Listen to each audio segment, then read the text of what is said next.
இன்னும் ஒரு சில வாரத்திலேயே முடிவடைய போகிற குக்கு வித் கோமாளில இந்த வாரம் என்ன ரவுண்டு அப்படின்னு பார்த்தீங்கன்னா, X cook versus new cook. அதாவது இதுக்கு முன்னாடி இருந்த சீசன்ல எல்லாம் இருந்த அந்த குக்குங்கள கூட்டிட்டு வந்து சமைக்க சொல்லியிருக்கிறாங்க. அதுல ரொம்பவே முக்கியமானவங்கலாம் வந்திருக்கிறாங்க. அது யாரு அப்படின்னு பார்த்தீங்கன்னா, கனி, உமா ரியாஸ், மதுரை முத்து இவங்க எல்லாருமே வந்திருக்கிறாங்க.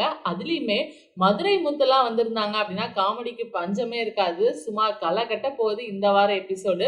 அது மட்டும் இல்லாம கனி, உமா ரியாஸ்லாம் வந்திருக்காங்க. இவங்க சும்மாவே செம்மையா சமைச்சு அசத்துவாங்க. இவங்க மத்த போட்டியாளர்களுக்கு ரொம்பவே டஃப் குடுப்பாங்க. அதுல எந்த விதத்திலயும் சந்தேகமே இல்லங்க. இந்த வாரத்துக்கு சீஃப் கெஸ்ட்டா யார் வந்திருக்காங்க அப்படின்னு பார்த்தீங்கன்னாக்க, அர்ஜுன் தாஸ் தான் வந்திருக்கிறாங்க. இவங்க வந்திருக்காங்க அப்படின்னா என்ன அர்த்தம்? கண்டிப்பா இவரு நடிச்சிட்டு இருக்கிற ஏதோ ஒரு படத்த ப்ரமோட் பண்ற விதமா தான் வந்திருக்கிறாரு.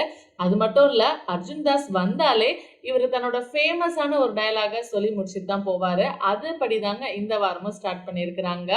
இந்த வாரம் ஷெஃப் ஆஃப் த வீக் யாரு வாங்குறாங்களோ அவங்களுக்கு லைஃப் டைம் செட்டில்மெண்ட் அப்படிங்கறத நம்ம அர்ஜுன் தாஸ் சொல்லியிருக்கிறாங்க. ஸோ வெயிட் பண்ணி பார்க்கலாம். இந்த வாரம் ரொம்பவே கடுமையா இருக்க போகுது. ஏன்னாக்கா பழைய குக்குங்களும் வந்திருக்காங்க இல்லையா? அவங்க எல்லாருமே அசத்தலான குக்கு. அவங்க கூட சேர்ந்து யார் தான் போட்டி போட்டு அந்த லைஃப் டைம் செட்டில்மெண்ட்டை வாங்க போறாங்க அப்படின்றத வெயிட் பண்ணி பார்க்கலாம்.